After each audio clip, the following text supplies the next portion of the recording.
producidas por el Miltos, ¿sí? Van a ver que una de esas justamente es la fascioliasis. Y las fasciolas, hemos puesto un caracol, un limneido, y justamente ahora vamos a hablar de fasciola hepática, no vamos a hablar de fascioliasis, eso será la siguiente, y nos vamos a referir a la morfología, a la biología del parásito, al ciclo biológico, a los mecanismos y ciclos de transmisión, ¿sí? Es decir, cómo se transmite y además qué particularidades tiene dependiendo de las zonas. Y aquí esta es una publicación donde se habla de las enfermedades tropicales desatendidas, o neglected disease. Entonces, dice, prioritarias para la Organización Mundial de la Salud porque son, ¿sí?, un conjunto heterogéneo de 20 enfermedades y grupos de afecciones que poseen una característica en común, ¿sí? Un tremendo impacto sobre las comunidades empobrecidas. En líneas generales quiere decir que afectan mucho a las comunidades empobrecidas. Y de esas tenemos un montón en Bolivia.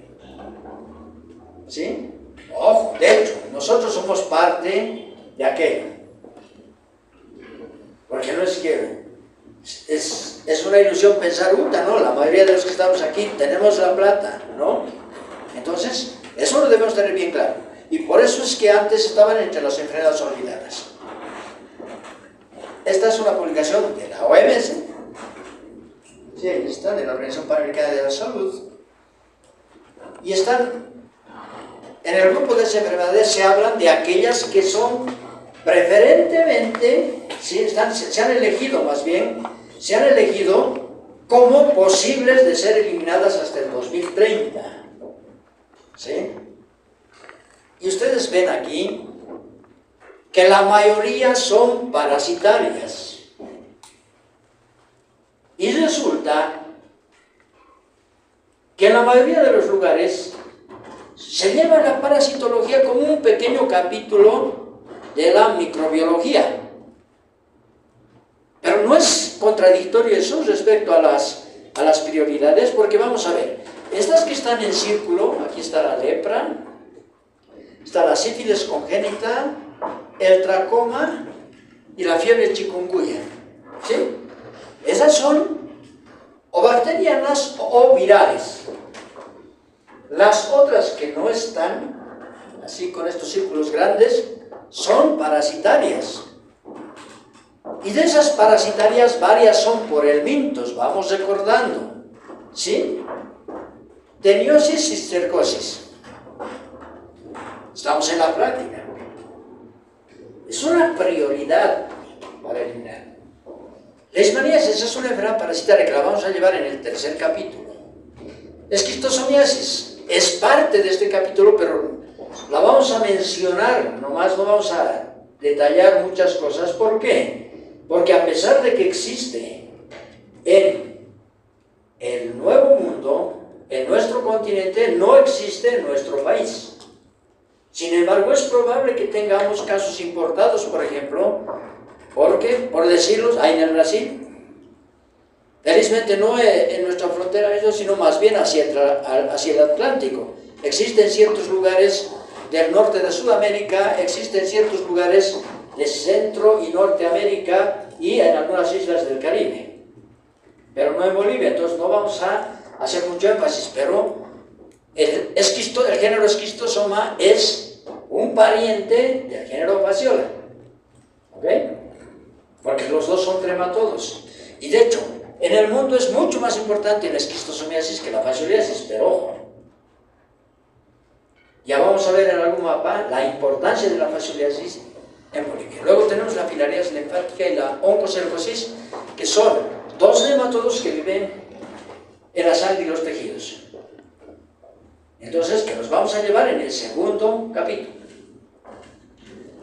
Tenemos la malaria, que lo vamos a llevar en el tercero, y la enfermedad de Chagas, ¿okay?, en el tercer capítulo.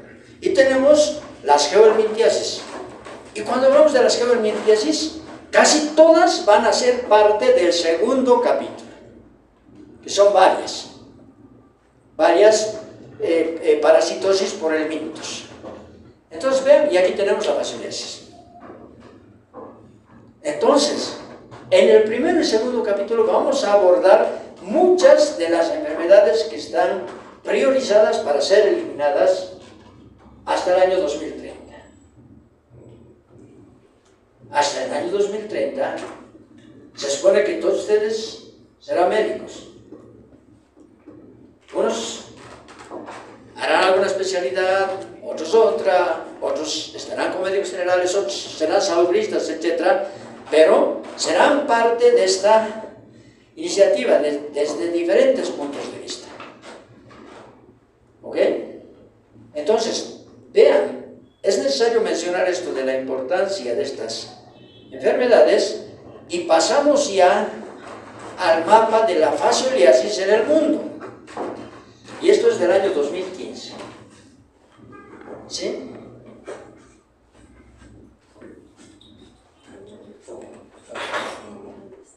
Ya, gracias.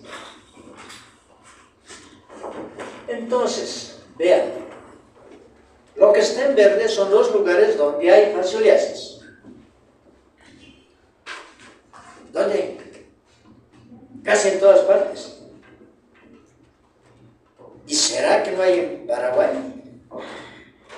¿Sí? Por aquí, vean, en el Caribe hay. Vean, o sea, toda América. ¿Sí? Una buena parte de África. Vean, Europa. Vean Asia. Vean Oceanía. Entonces, es una parasitosis cosmopolita, con la particularidad de que habrá lugares donde no se ha identificado la presencia de parásitos, pero de todas formas está muy distribuida en el mundo. No es que está absolutamente en todos los lugares. ¿Sí? Por ejemplo, en la cuestión de los polos. Entonces, pero tiene una distribución mundial muy importante.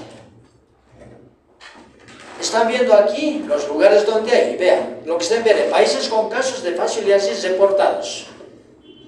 Blanco, datos no disponibles, eso no quiere decir que no haya, tal vez no hay, pero o tal vez sencillamente no han encontrado, no han reportado, etc. Y aquí tenemos, no aplica, o sea, donde, de hecho, no solamente no hay datos, sino que no han buscado y no han encontrado. Vean esto. Esta es de una publicación, ¿sí?, del año 2023, que dice, ¿sí?, la situación global, quiere decir prevalencia mundial de fascioliasis, ¿sí?, en base a una revisión sistemática. Eso quiere decir revisar las publicaciones de los diferentes países. Y aquí están solamente remarcados, se dan cuenta, y en los otros lugares ya no hay, no. Ellos han utilizado la información de aquellos países que regularmente van notificando. Y entonces, ahí vemos que hay algunos países de África, ¿sí?, hay algunos países que están cerca del Mediterráneo, Turquía por ejemplo, ¿sí?, hay otros países hacia Asia, y vemos que la mayor cantidad está en América. Y de hecho, ¿esto qué es? México.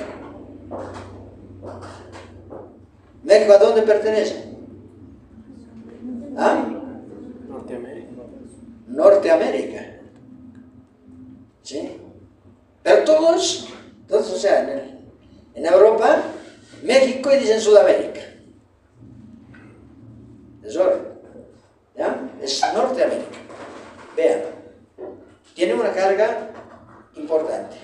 Mientras más oscura sea la mancha, pues más hacia el rojo, quiere decir que es mayor la cantidad de fascioliasis.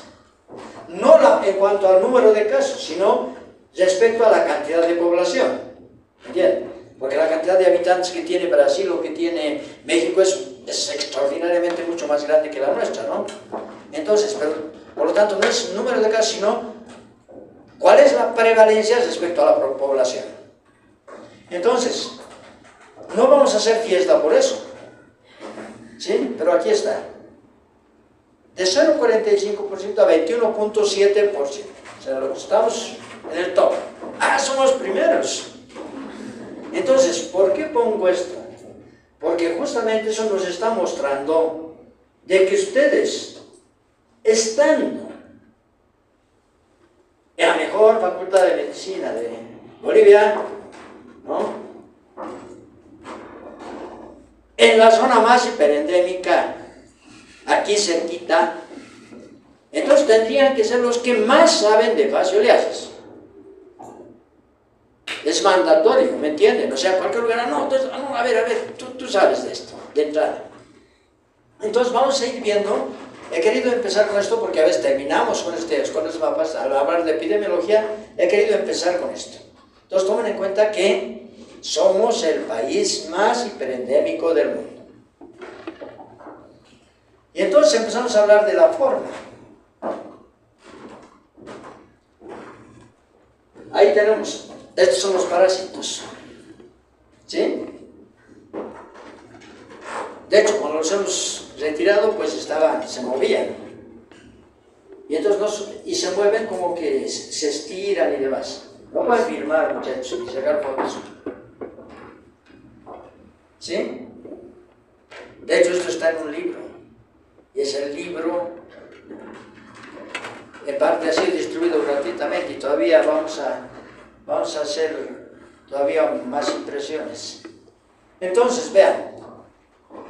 Esta es la moneda de 5 bolivianos, entonces se dan cuenta de qué tamaño es. Más o menos para esto que, como promedio, para que sea más fácil, hay que manejar números enteros, entre 3 y 5 centímetros de longitud.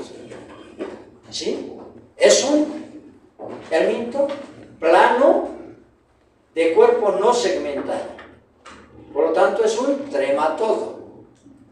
En los trematodos hay una particularidad. Hay trematodos, como es fasciola hepática, que son hermafroditas.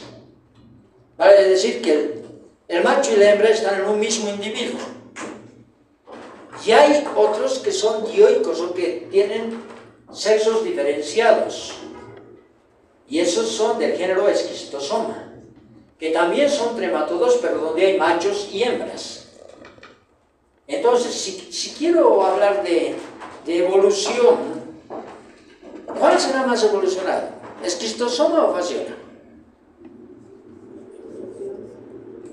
¿Fasciola?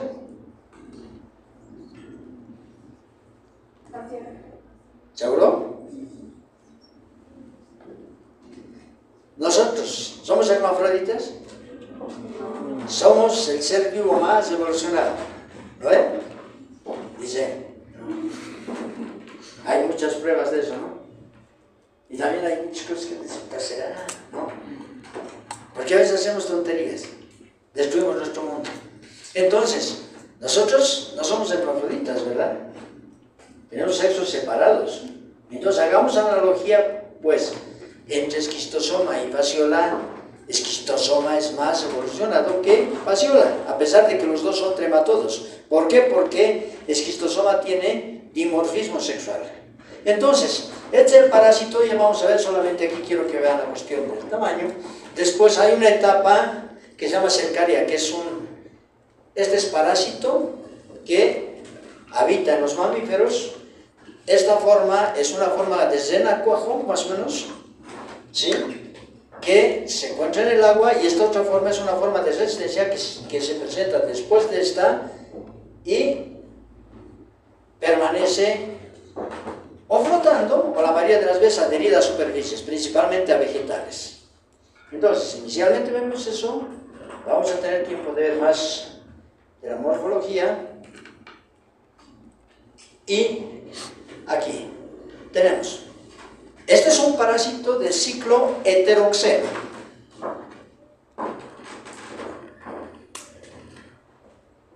Y como se trata de un helminto,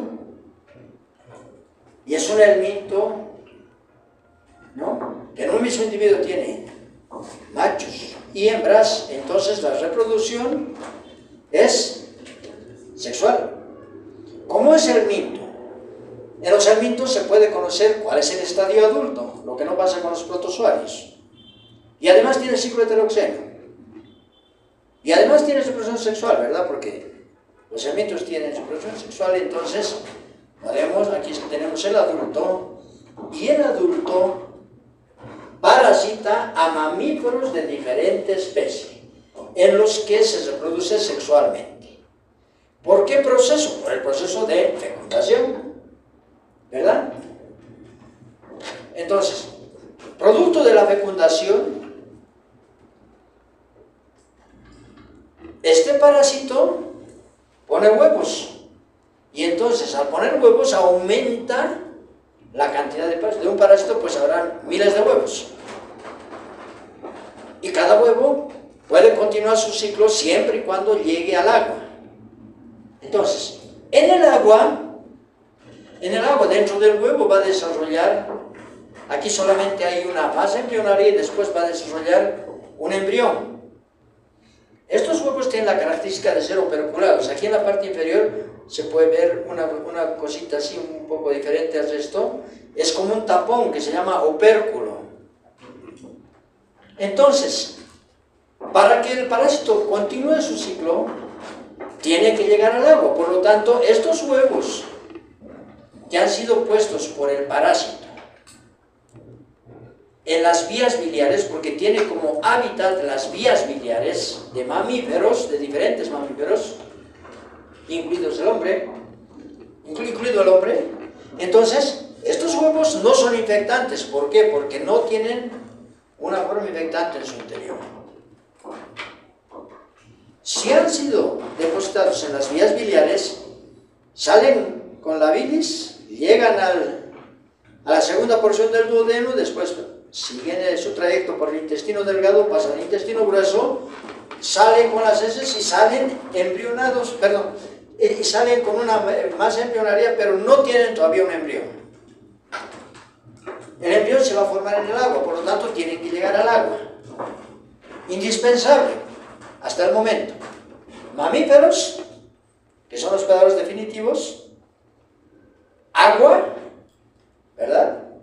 ¿Y por qué tiene que llegar al agua? Porque dentro tiene que, en el agua, desarrollar un embrión.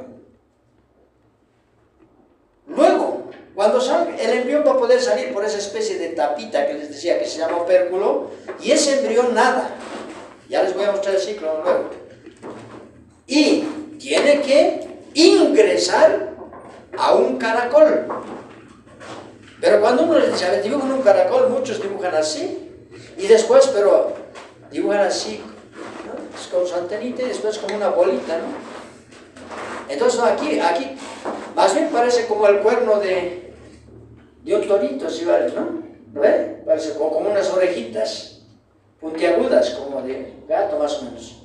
Entonces, estos caracoles son pequeños, miden algunos milímetros, ¿sí?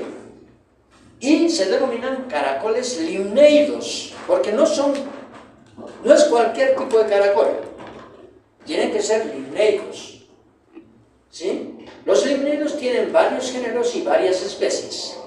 Entonces, en el interior, el parásito ingresa al caracol y se transforma y se va a multiplicar en el interior y va a dar lugar a una suerte. Y ustedes imagínense meter una bolsa dentro de otra bolsa y después dentro de otra bolsa. Entonces, ¿qué pasa? Primero, esta forma que se ha formado en el huevo y que ha ingresado se transforma en esta estructura que se llama esporocisto. Es como una bolsa. Dentro del esporocisto se van a formar las redias. Dentro de las redias se van a formar otras redias, y dentro de las redias se van a formar cercarias. Entonces, ¿me entienden? Lo que es una bolsa dentro de otra bolsa. Eso está bien explicado en lo que van a tener o tienen de fotocopias.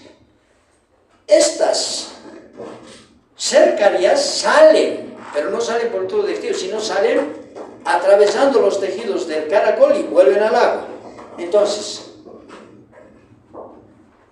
ha entrado al caracol y sale del caracol. ¿Y qué ha pasado en el caracol? El parásito se ha multiplicado mucho y ha aumentado la cantidad de parásitos de manera extraordinaria. No solo se ha multiplicado, se ha transformado, ha cambiado. ¿Ok? Entonces, y toda esta etapa se da en los caracoles.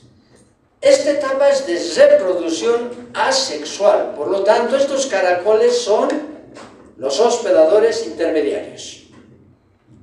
¿Está claro? Vamos un poco con la morfología del adulto.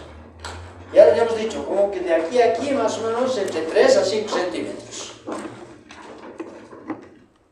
Vean, tiene forma de hoja.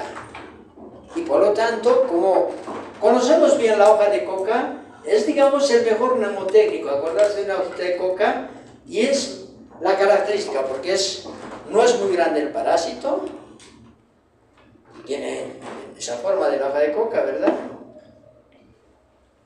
Es plano,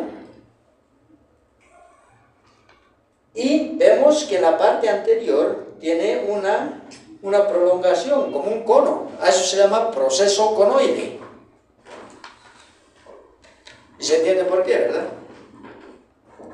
Estas estructuras, ven, aquí está el proceso conoide y estas aquí, como que son más anchas. Se diferencian de esto. Esto se conoce con el nombre de hombros, ¿no? Entonces el proceso conoide como nuestra cabeza y los hombros. Entonces, una de las características más importantes es que esta parte anterior es muy importante para el parásito, para su biología. ¿Por qué? Porque el parásito también se llama distoma. Distoma quiere decir dos bocas, porque tiene lo que aparentemente fuesen dos bocas, pero no. Tiene una boca que está justamente en la parte anterior, aquí. Se puede ver, ¿verdad? Un orificio, ¿verdad? Entonces, en la parte anterior del proceso conoide, ahí hay bastante musculatura y ahí se abre la boca. Y la boca está rodeada por lo que es la ventosa oral. Ventosa oral. Hay otra estructura que parece también como una boca, pero esta no tiene continuidad y se llama ventosa ventral. Ventral, ¿por qué? Porque está en la cara ventral del parásito. Pero vean, no está en la parte media, sino más bien está a continuación del proceso conoide. Entonces, por eso, distoma, dos bocas. No porque tenga dos bocas, sino porque es la característica que han visto en el momento en que le han dado un denominativo. ¿Ok? Entonces, en la boca se origina, pensaremos, ahí está, el 1 es la boca, el 2 es la faringe, el 3 es el esófago. Entonces se origina un tubo digestivo. Y ese tubo digestivo es ramificado, se ramifica por delante de la ventosa ventral. Obviamente por dentro, ¿no? La ventosa ventral se ve de fuera, pero están cosiendo eso por dentro. Pero ya se ramifica aquí, como pueden ver aquí. Entonces se ramifica y ahí es un tubo digestivo que se ramifica en dos. Y a la vez hay subramificaciones, vean. ¿Ok? Entonces, es un tubo digestivo ramificado, pero ojo, vean esta parte. Las ramificaciones están aquí, pero termina en ciego. ¿Qué quiere decir que termina en ciego? Que no tiene ano. O sea, a diferencia de los cestodos, estos parásitos ya tienen tubo digestivo, pero ese tubo digestivo ramificado es incompleto porque no tiene ano. O sea, tiene entrada pero no tiene salida. ¿Ok? Entonces, pero de todas formas ya tienen un tubo digestivo. Entonces, las tenias y los otros, o sea, las tenias solo tienes equinata y las otras tenias, los otros todos, no tienen tubo digestivo. Se nutren a través de la cutícula, ¿no? Por unas especies de pelitos, los pilis. Entonces, ¿cuál es más evolucionado? ¿Los estodos o los trematodos? Los trematodos, porque ya tienen, ¿sí?, estructuras más diferenciadas que los estodos. Entonces, estos son más evolucionados. Pero además tiene un aparato excretor bastante complejo. Este es el aparato excretor, y el aparato excretor está constituido por varias cosas, pero principalmente por las células flama. ¿Sí? ¿Qué son las células flama?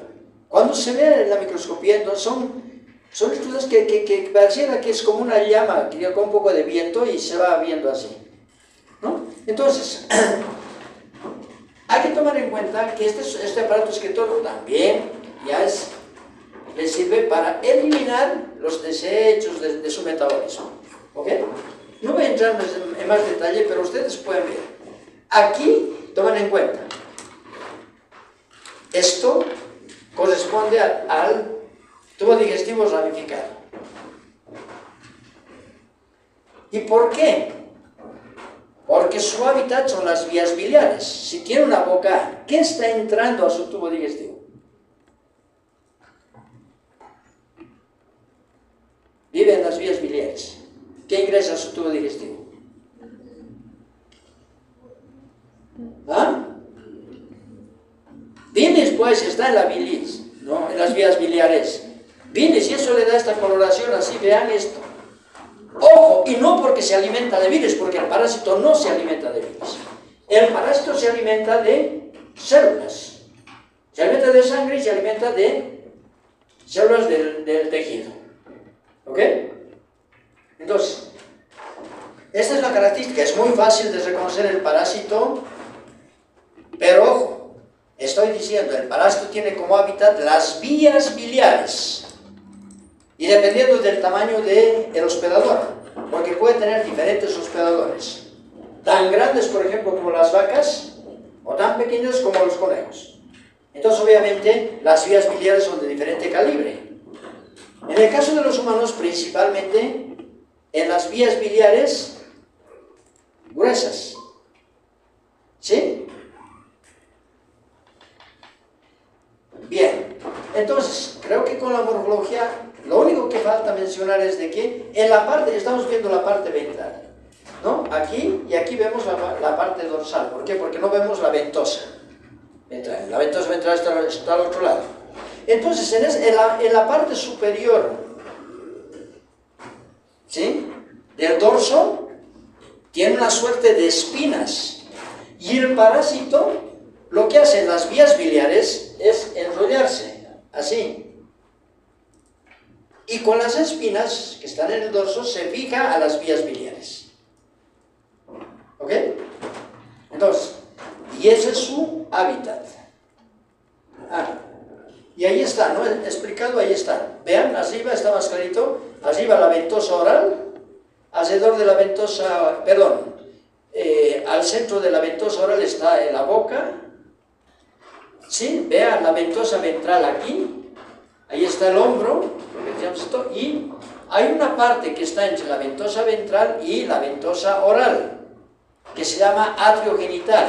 No tiene ningún orificio, pero es en ese nivel donde se unen el aparato sexual masculino y el aparato sexual femenino. Ahí es donde se produce la fecundación, dentro de un mismo individuo. ¿Ok? Entonces, con la morfología no vamos a entrar en más detalle aquí del adulto. ¿Sí? Vamos a... Esto ha sido tomada esta imagen tomada de los ciclos clásicos del CDC, pero le he hecho modificaciones. Varias modificaciones. Solamente les voy a mencionar rápidamente. El parásito vivía en las vías biliares.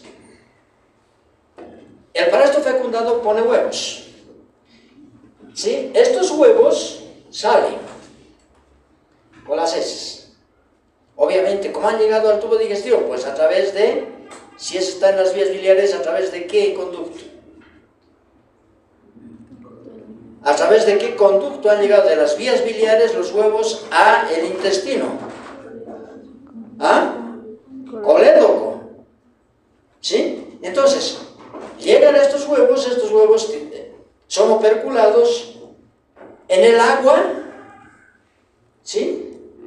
Dependiendo de la temperatura y dependiendo del sol, van a, en su interior, desarrollar, ¿sí? En un tiempo variable en función de la temperatura y de la luz, en su interior va a desarrollar un embrión ciliado. Y ustedes pueden ver, aquí está el embrión y estos son sus cilios. Entonces, ¿qué pasa? En un tiempo variable en un tiempo que puede variar en función de esas condiciones, se forma el miracidio. Entonces, ¿qué hace el miracidio? Se mueve. Y se mueve, y por propia cuenta, ¿para qué se mueve? Para abrir el opérculo, esa especie de tapita. Entonces, abre y sale el miracidio. Ese miracidio nada poco tiempo en el agua y en poco tiempo tiene que encontrar el caracol. ¿Y cómo lo encuentra? ¿Sí? Porque en la baba del caracol hay unas sustancias quimiotácticas que atraen al parásito. Entonces el parásito llega y el parásito va a ingresar al caracol, lo penetra. Y al penetrar va a perder la cubierta ciliada. Penetra y se va a transformar en esporocisto. O sea, ya no era miracidio aquí, afuera, y cuando ya entra ya se llama esporocisto. Y esa especie de bolsa, ¿verdad? Entonces el esporocisto 1 se transforma en esporocisto 2. Después va a dar lugar a las sedias, diferentes etapas de sedias. Entonces dentro de una sedia se forman otras sedias. ¿Sí? Vean. Dentro de sedias se forman otras sedias aquí adentro. Y dentro, además, se forman cercarias, que son esas especies de renacuajos. Esas son las modificaciones que he hecho este signo. Entonces, y esas cercarias, que son estas, son las que salen de el caracol. Por lo tanto, esa etapa de salida de las cercarias se llama emisión cercariana. ¿De qué depende? Depende de varias cosas. Depende también de la humedad, de la temperatura, depende de la especie de caracol. Pero, imagínense, y eso varía en función de la especie, pero imagínense, ha ingresado un parásito, uno de estos, y de pronto salen, digamos, 200 cercarias. ¿Qué ha pasado? Se ha multiplicado, no solamente se ha transformado, se ha multiplicado el parásito. Entonces, la capacidad biótica quiere decir la capacidad de multiplicarse de este parásito es grande. Desde aquí, pónganse aquí, una hembra pone miles de huevos, de cada huevo sale un miracidio. Los miracidios ingresan a un caracol, algunos morirán, no ingresan a un caracol, ahí se multiplica más y así entonces la capacidad biótica es muy grande, por lo tanto la capacidad de subsistencia del parásito es muy grande. ¿Qué cosas son fundamentales? Hospedadores mamíferos, que son hospedadores definitivos, agua, caracoles, ¿ok? Y esta especie de renacuajos que nadan, que son las cercarias, no van a nadar indefinidamente, van a buscar un soporte en el agua. ¿Y qué soporte pueden encontrar en el agua? Vegetales acuáticos. Entonces, se fijan a un vegetal y secretan una sustancia que le forma una pared quística, mueven la cola hasta que se desprende la cola. Y entonces queda solamente esa parte cubierta por una estructura rígida que le protege y ya no se llama cercaria. Se llama metacercaria. Meta quiere decir después. Entonces, después de la cercaria. Y esta es la forma infectante para los mamíferos. Pregunto, ¿cuál es la forma infectante para el caracol? El mirasitio. Entonces, este es un proceso de ciclo heteroxeno donde se dan cuenta, cumple diferentes etapas en el caracol y diferentes etapas en los mamíferos. Entonces, ¿qué va a pasar? Ahí está la metacercaria, así va, el número 6. Entonces, cuando los animales ingieren hierba con las metacercarias adheridas a la hierba, ¿sí?, vegetales acuáticos, entonces estos ingresan a su tubo digestivo. ¿Cómo se infecta el hombre? La mayoría de los textos y en la mayoría de los lugares del mundo se infectan los humanos principalmente por la ingestión de besos. Levanten la mano los que conocen los besos. Ni uno. Si no conocen los besos, pues no han comido besos. Entonces, estamos en el lugar más hiperendémico del mundo. Y la misma pregunta que les hago, pues la hemos hecho muchas veces en el altiplano. ¿Sí? Los besos se llaman ocororo. Entonces, conocen pero no comen. Por lo tanto, en el lugar más hiperendémico del mundo, aquello que está en los libros y que la ingesta de besos contaminados con metacercarias no es el mecanismo de infección. Lo que pasa es que además, algunas se adhieren a los vegetales, pero algunas permanecen flotando en el agua. Puede ser que se han adherido a vegetales y después se han desprendido, pero no porque quieran, sencillamente por acción. Tomen en cuenta de que están los vegetales y que los vegetales se van moviendo, ¿no?, en el agua, entonces puede ser que algunas se desprendan. Entonces, más o menos el 20% de las metacercarias permanecen flotando en el agua y se llaman metacercarias flotantes. Si están flotando en el agua, ¿cómo se infectarían los animales? Tomando agua contaminada con metacercarias flotantes y comiendo, ¿no?, hierba, ¿no?, contaminada con metacercarias. ¿Y el hombre cómo se infecta? ¿Qué hierbas acuáticas comen? Besos hemos dicho. En otras partes del mundo, sí, está bien. Aquí, pero si aquí no comen besos ni conocen. Entonces, ¿qué vegetales acuáticos creen que han comido? ¿Han comido vegetales? ¿Quién ha comido vegetales acuáticos este año? Nadie. Entonces, ¿qué pasa? ¿Pero por qué hay? ¿Cómo se han infectado los humanos?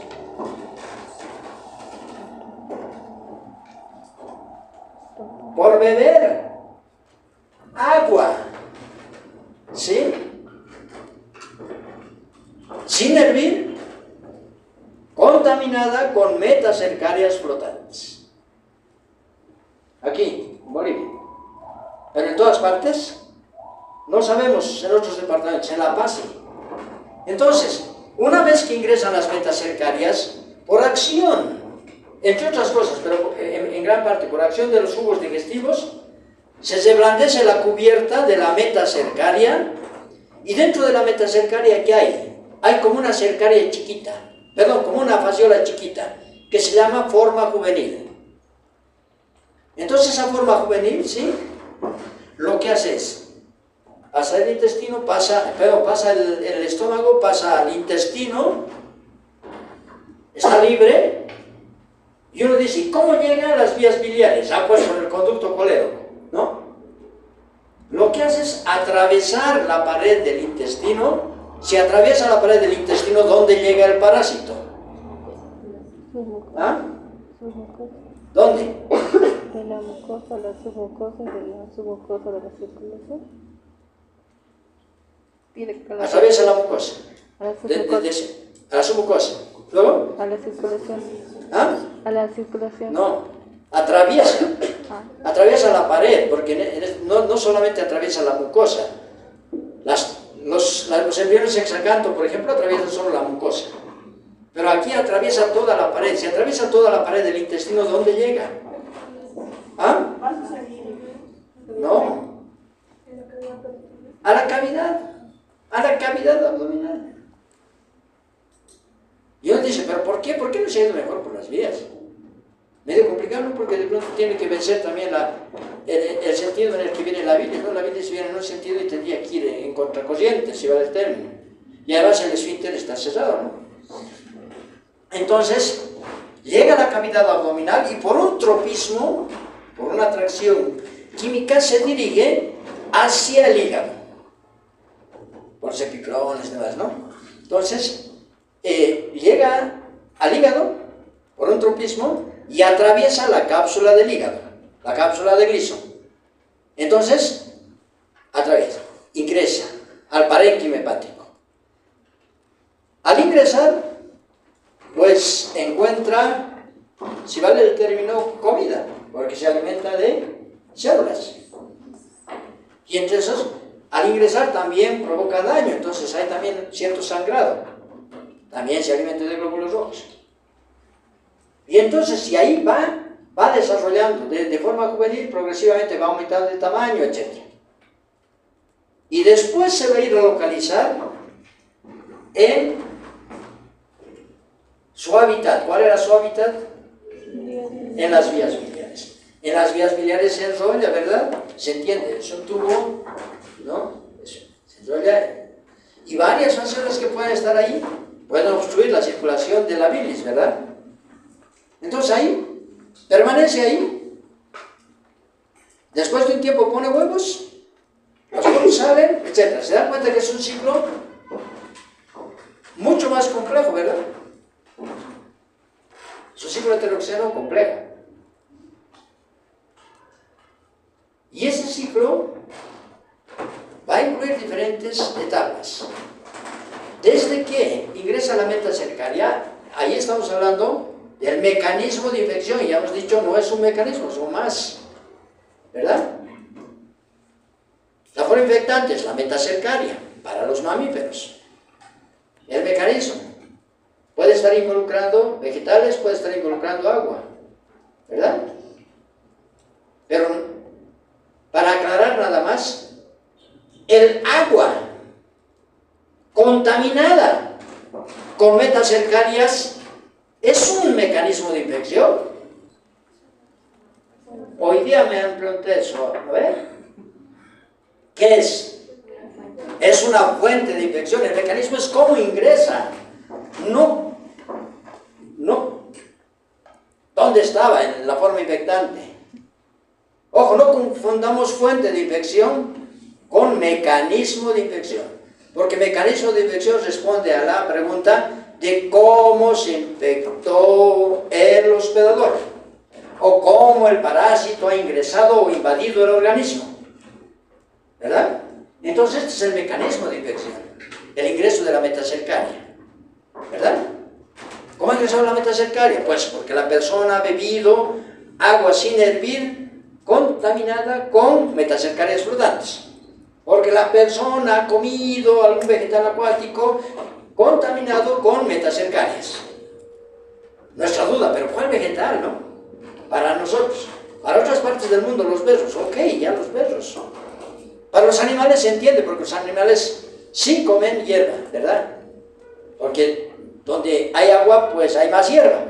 Entonces el ciclo del parásito está dando de manera maravillosa, porque aquí mismo están comiendo, están defecando, se están alimentando, las metacercarias están en la hierba, los parásitos salen en su etapa de huevo, los huevos llegan al agua, están los caracoles y el ciclo se da de manera maravillosa, ¿verdad?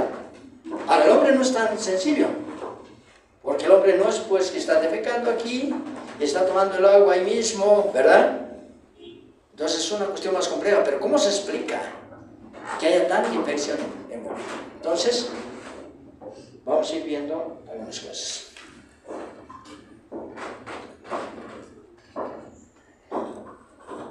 Un poquito inspirado en algún ciclo en el anterior, pero esto está bastante modificado, ¿sí?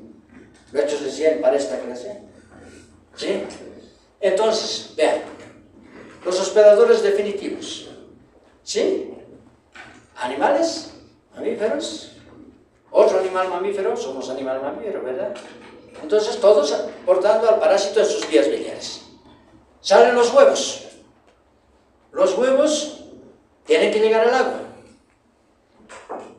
Dentro de los huevos desarrolla el miracidio. Una vez que ha desarrollado el miracidio, hace movimientos. Abre la tapita, el opérculo. Aquí está el opérculo. Y sale. Entonces aquí está, embrión ciliado. ¿Verdad?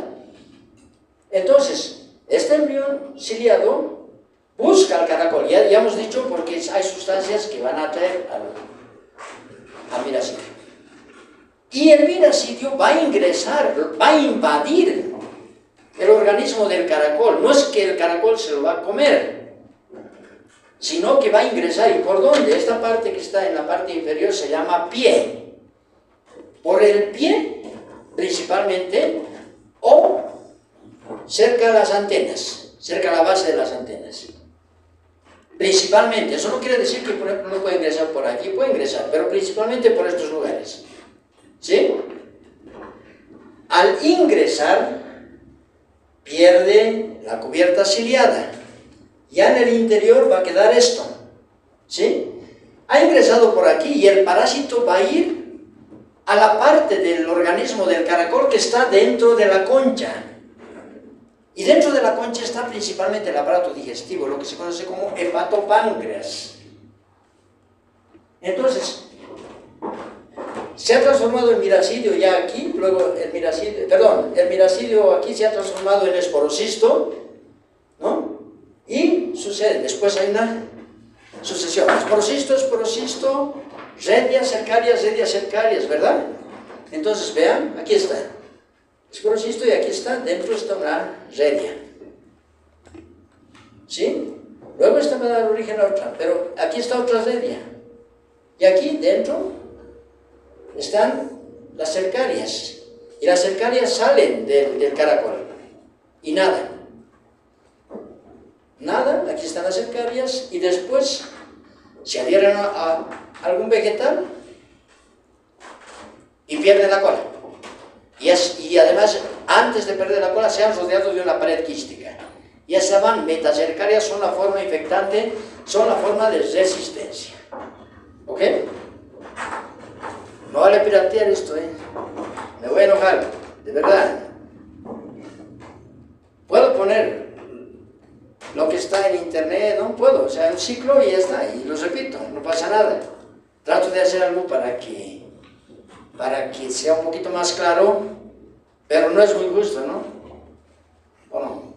Esto me toma tiempo.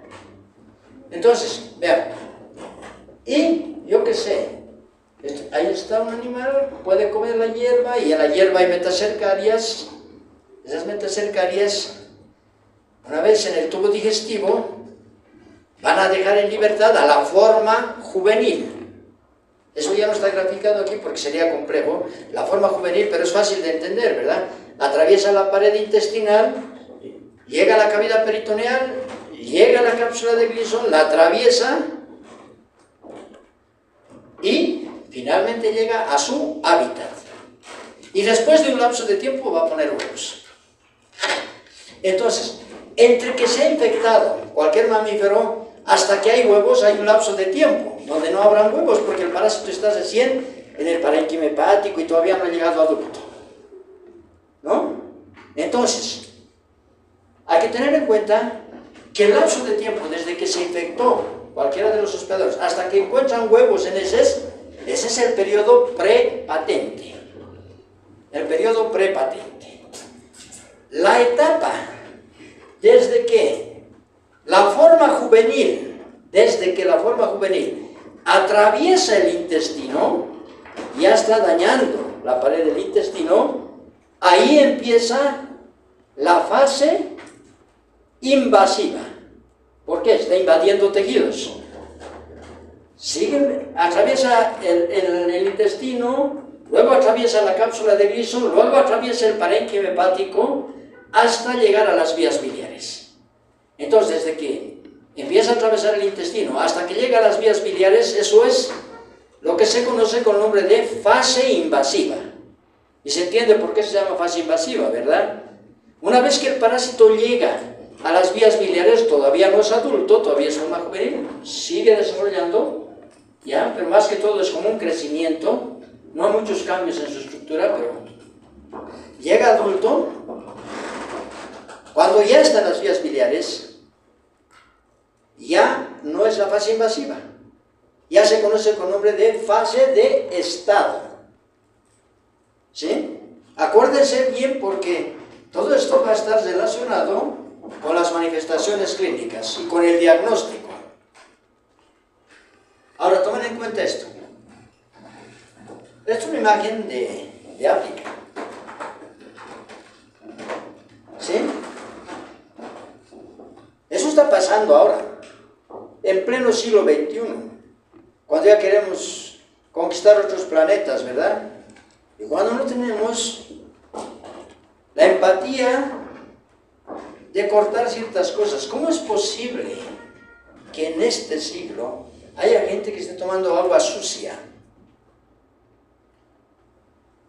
Esta es sucia. Pero ojo, esto es solamente para mostrarles, así como es sucia, de pronto dicen, entonces que tome agua clara. ¿Ok? Que tome agua clara.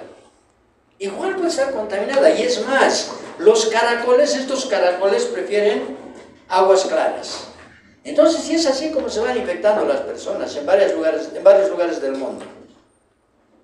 Y eso es lo que está ocurriendo también en nuestro medio. Entonces, en la medida en que tengan más agua potable las personas, pues menos posibilidades de infectarse tendrán. ¿Por qué? Porque los besos no están casi involucrados con la transmisión en Bolivia, con la infección. ¿Ok? Eso quiere que quede bien clarito, y digamos esa era la intención de esta imagen. Entonces, ¿por qué fasciola hepática es importante en Bolivia? Porque en primer lugar es sumamente curioso. Enseguida tenemos. ¿Ya? Es importante en Bolivia, pero ojo, realmente en Bolivia no. Sobre todo en La Paz. En La Paz pasan cosas rarísimas, y en todas partes no. En el altiplano de La Paz. Y en todo el altiplano no es en todo el altiplano. Es en el altiplano norte. Pero el altiplano norte es lo mismo que el norte de La Paz. No. Norte de La Paz es Amazonía. Es trópico.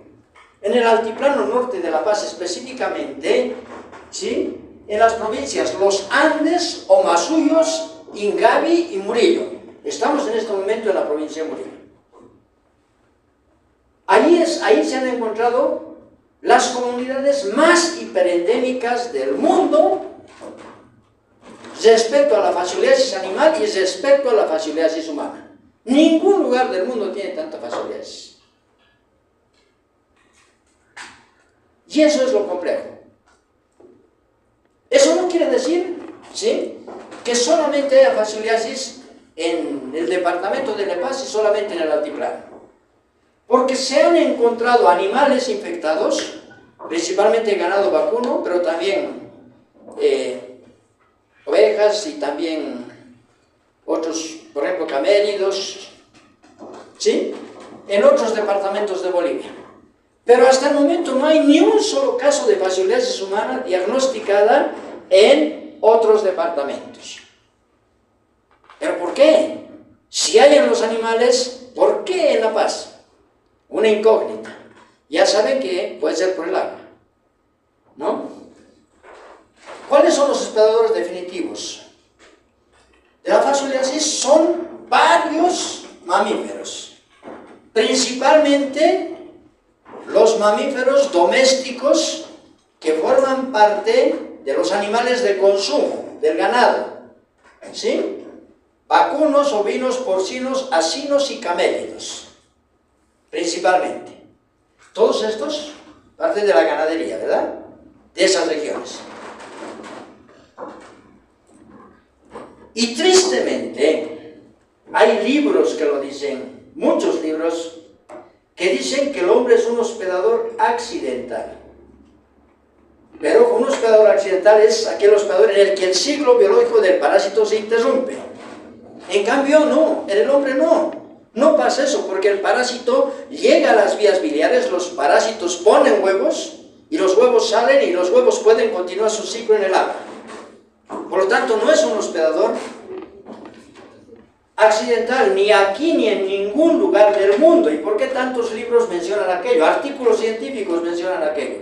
Porque están equivocados. Otra cosa es, miren, en La Paz es donde hay muchos casos humanos. No sabemos qué pasa en Santa Cruz, Cochabamba y demás, donde solo están infectados los animales. Otra cosa es que en La Paz el humano sea un hospedador habitual y que en otros departamentos parece que no es hospedador. Pero no porque sea mal hospedador, porque genéticamente hayan cosas diferentes, sino que de pronto no ha habido la oportunidad de que se infecten los humanos. Entonces, en otras partes del mundo y en otras partes de nuestro país, ¿sí?, y en otras partes del mundo donde hay pocos casos humanos, el hombre es un hospedador ocasional. Mientras que en Bolivia, específicamente en La Paz, el hombre es un hospedador habitual. Y en ninguna parte del mundo el hombre es un hospedador accidental. Si leen en algún lugar, tienen los argumentos para decir que están equivocados. ¿Ok? Entonces, el hospedador intermediario, el único identificado hasta el momento como hospedador intermediario en Bolivia es Galba truncatula. ¿Qué tiene de importante o qué de interesante Galba truncatula? Antes, aquí han estado malacólogos. Los malacólogos son los científicos que identifican y trabajan sobre los caracoles. Identificar los caracoles es bien difícil a nivel de especie. Entonces ellos, por ciertas diferencias en la concha, dijeron que teníamos, ¿sí?, Limnea truncatula y Limnea beatrix. Ninguna de las dos se ha encontrado en Bolivia. De hecho, cuando yo hice la asignatura como alumno, me dijeron eso. En mis primeros años de docencia yo decía eso. Pero luego, con las herramientas de biología molecular, donde ya podemos ver los genes, entonces se ha identificado que no eran ni Limnea beatrix ni Limnea prudensis.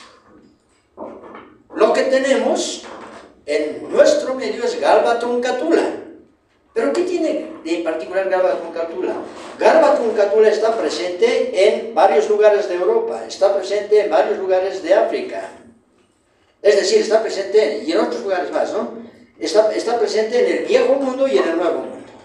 Entonces, a partir de eso, los españoles, ¿sí?, con Mascoma y colaboradores, yo he trabajado con él,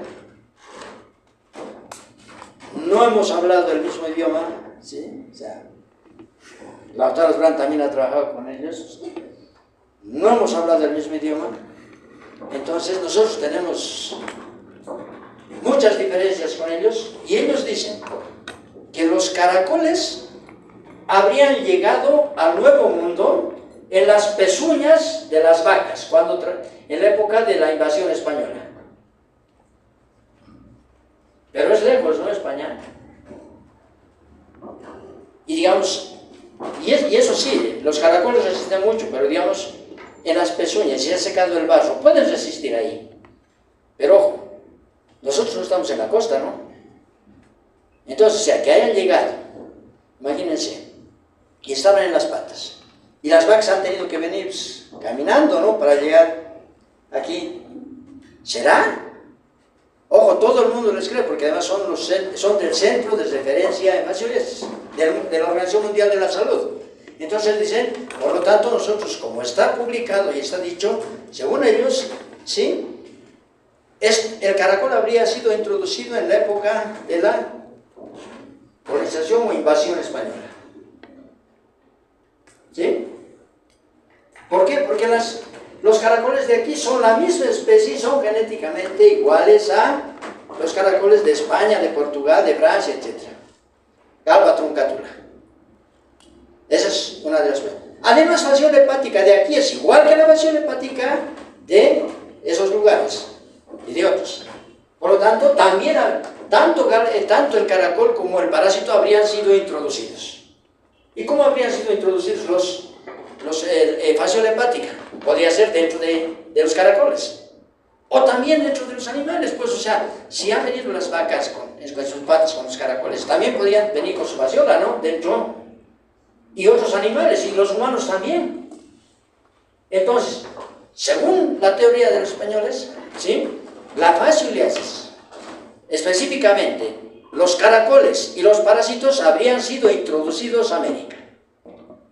Nosotros desde la década de los 90, les decíamos que no compartíamos ese mismo criterio.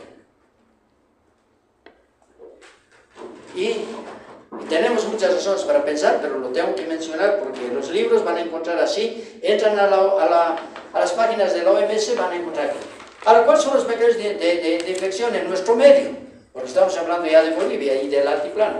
Beber agua sin hervir contaminada con metacercarias flotantes, que sería muy frecuente. Chupar el tallo de vegetales acuáticos crudos. Todos conocen la totora, me imagino. ¿Sí? Son las plantas acuáticas con unos... son tubulares, ¿no? Las plantas tubulares, o sea, como tubos, y ahí después con una cosita, ¿no? Arriba, como un cotonete, digamos así, gigante, ¿no? ¿Lo ven? Entonces, las totorillas son más pequeñas. ¿Y qué pasa? Que en el altiplano algunos arrancan y chupan esa parte inferior. ¿Por qué? Porque es más o menos dulce. Entonces, nosotros también manejamos la teoría de que sí, al chupar, pues esa parte está en contacto con el agua, podrían también infectarse con el parásito, porque el parásito está adherido a estos vegetales. ¿Sí? Pero resulta que nosotros seguimos trabajando en el altiplano y no hemos visto que esa sea una práctica habitual. Entonces nosotros pensamos que puede ocurrir antes esto. Y es más, en los libros van a encontrar de que ese es el mecanismo frecuente. Nosotros pensamos que el mecanismo responsable de la infección es la ingesta de agua contaminada con metacercarias y agua no hervida. ¿Ok?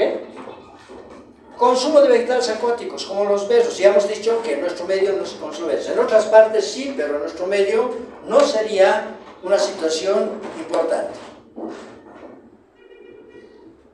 Vean, desde la década de los 70, 15 a 25% de mortalidad en el ganado ovino por fascioliasis. El año 74 nos encuentra 100% de animales parasitados en vacas, alpacas y ovejas. El año 78, estuve en Mollinedo, encuentra que hay una epidemia en Chojasivi. Chojasivi quiere decir donde las chojas viven. Las chojas son una especie de aves que les dicen patos, no son patos, ¿sí? Entonces, ¿y a qué se habría debido la epidemia? Porque allí se plantea un polo de, digamos, de desarrollo en la crianza de ganado ovino. Llevan ganado infectado y resulta que los ingenieros agrónomos responsables de aquello, en su tiempo libre, cazaban chojas y patos y recogían los huevos. Entonces, ¿qué resulta? Baja la población de estas aves que se alimentan de caracoles e incrementa la fascioliasis. ¿Por qué?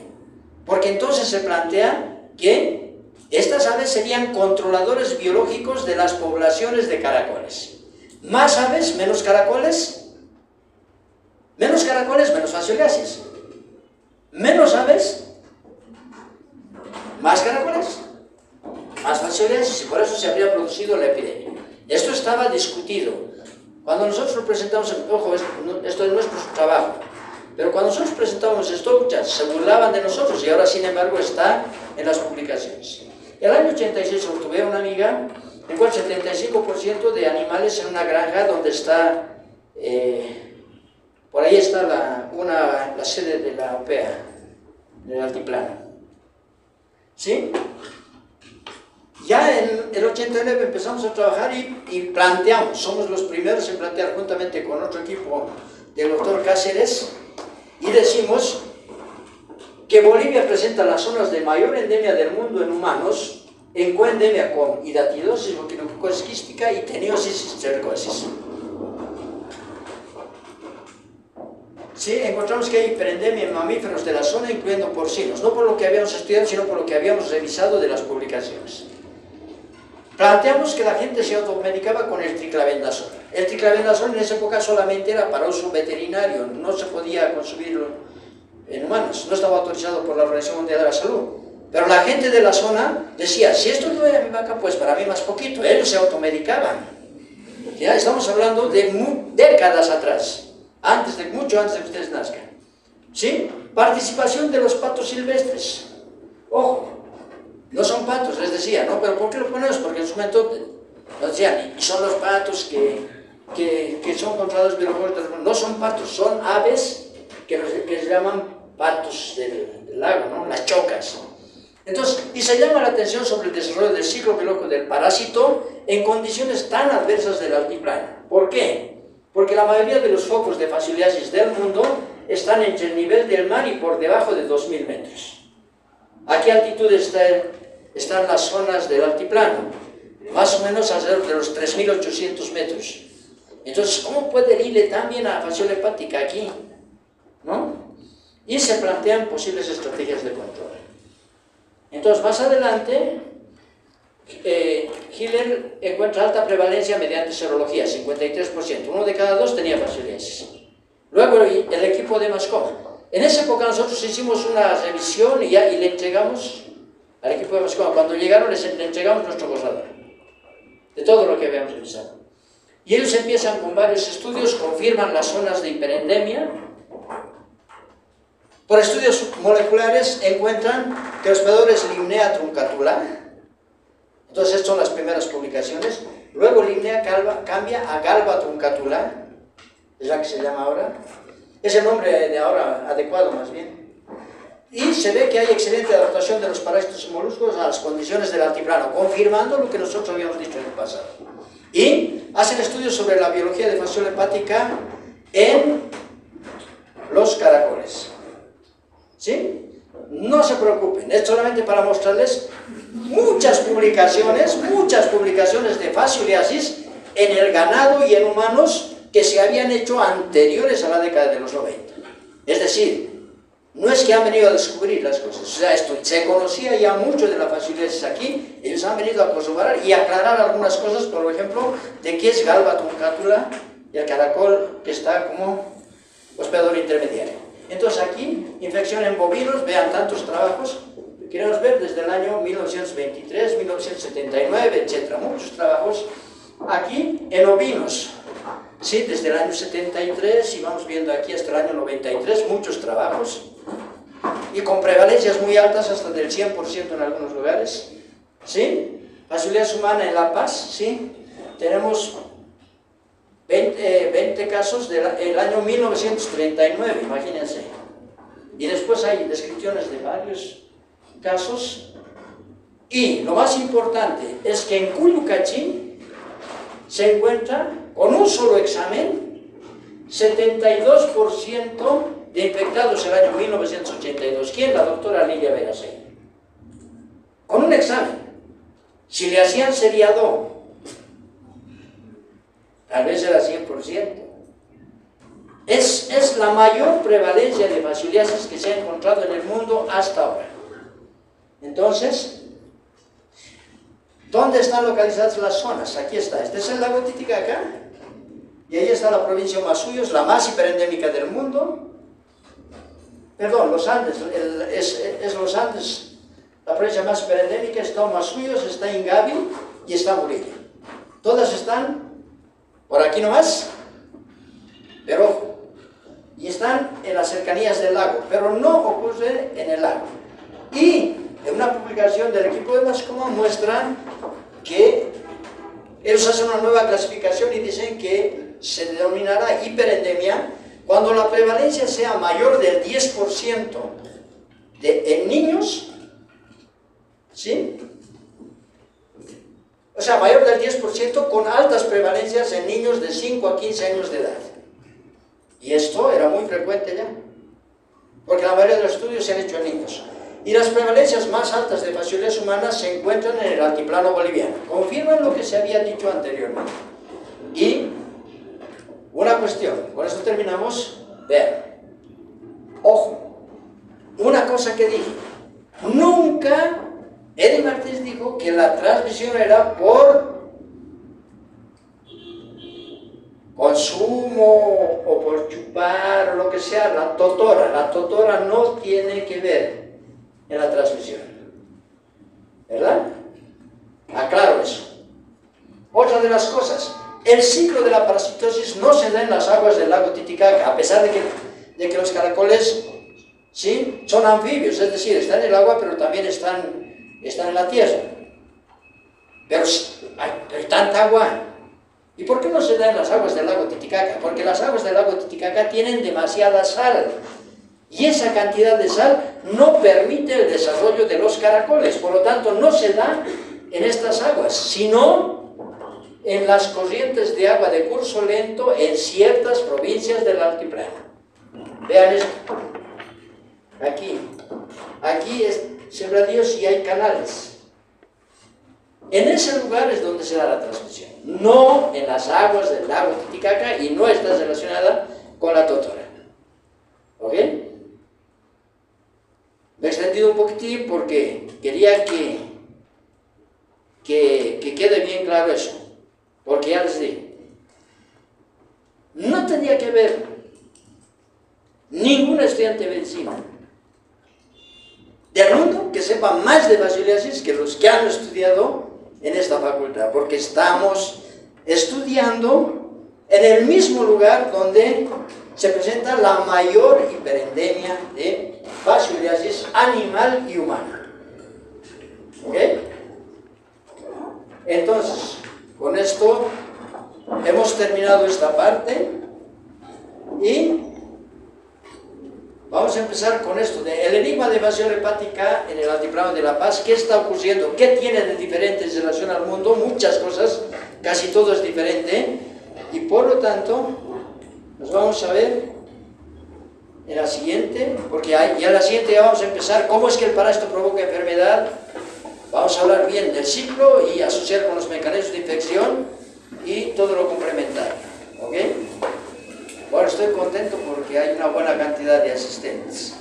Yo les había dicho hoy día a los que pasaban prácticas, yo digo, no sé si vale la pena hacer las conferencias magistrales, pero bueno, creo que vale más. Gracias, muchachos.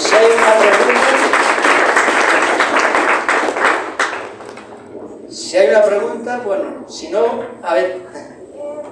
¿Podría repetir exactamente cuál era el periodo prepatente?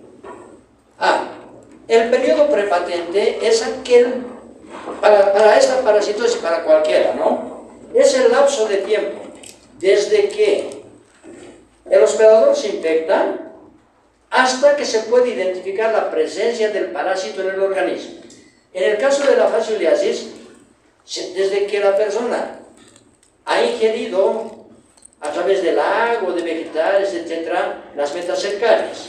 Estas metacercarias han hecho la fase invasiva, perdón, estas formas juveniles que han sido liberadas de las metacercarias han cumplido la fase invasiva, ¿verdad? Y luego han llegado a las vías biliares. Hasta entonces todavía no son adultos y todavía no ponen huevos. Entonces, cuando pongan huevos, esos huevos ya se pueden detectar en las heces. Entonces, ese lapso de tiempo desde la infección hasta que se pueden detectar huevos en heces es el periodo prepatente. ¿Ok? Vamos a hablar de todas formas de esto, de justo es de lo que vamos a hablar en la siguiente, el día jueves. Bien, hasta luego, muchachos, gracias.